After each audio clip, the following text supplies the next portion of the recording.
Yes, student, oxidation of ketone. Student, what are the ketones? You know, R, C, okay, double bond O and one more R. This is called what? Ketone. You can write in this way.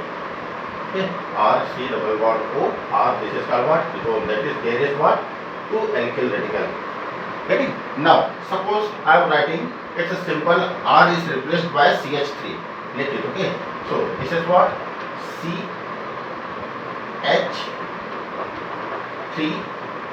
okay?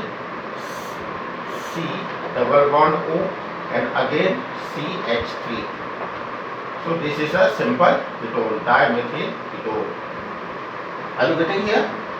Now, if it will oxidize, then what are the chances? The chances is what?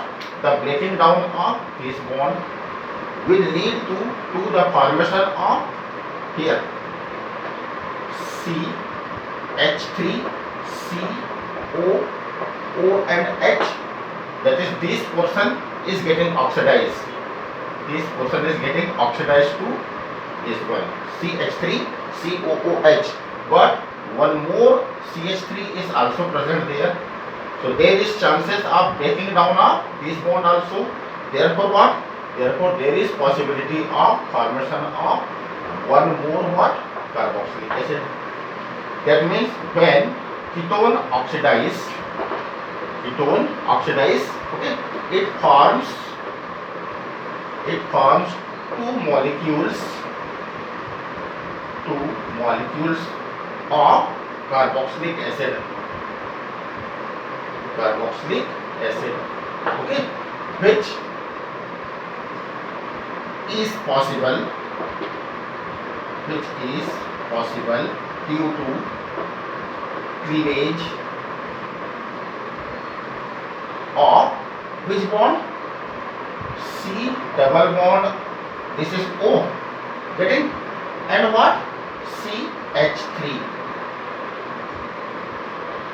That is cleavage of this bond, and due to cleavage in alkyl radical. That means what? The oxidation of ketone involves two types of cleavage. One cleavage is what? CC bond, and one cleavage is what? Cleavage in alkyl radical. Now student, you know that the bond formed between same atoms are quite strong, and if the bond formed between same atom is quite strong, then it requires high amount of energy and strong oxidizing agent. One more thing is there.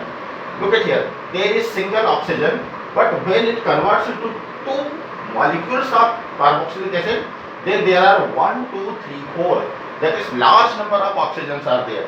While in the ketone there is only one oxygen. That means what? That means the oxidation requires large number of nascent oxygen. It requires what? Large number of nascent oxygen.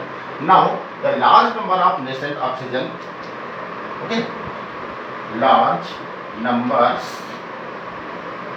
of nascent oxygen is available if oxidizing agent is strong.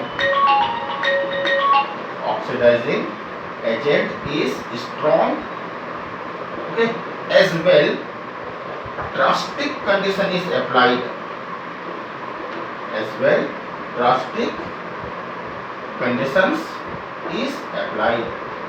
Okay, that means what we can say? We can say on drastic condition, ketone can oxidize into two number of carboxylic acid. Okay, these strong oxidizing agents are what? These are either KMnO4 with H2SO4 or K2Cr2O7 with H cation or CrO3. Okay, chromic oxide. Okay, or concentrated HNO3. So these are called strong oxidizing agent. So student, this makes the difference between aldehyde and ketone, that aldehyde can be easily oxidized by mild oxidizing agent because it requires only single oxygen. One aldehyde converts into only one carboxylic acid, while in the case of ketone, it requires what? Large number of nascent oxygen, which is possible only if the oxidizing agent are what? Strong oxidizing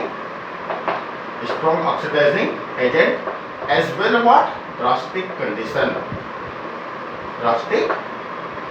So now here simply you can distinguish aldehyde by ketone, that ketone do not reduces Tollens reagent, Helim solution and bromine water, while aldehyde can reduces all above. So here it become distinguish between aldehyde and ketone. How can we distinguish? We can distinguish like aldehyde can reduces what? Tollens, Helim and bromine water. Okay. While ketone do not reduces above solution or reagent. But remember, only this part is not applicable. Its previous video portion, all of these portion you have to give if the distinguish is asked between aldehydes and ketones. Okay.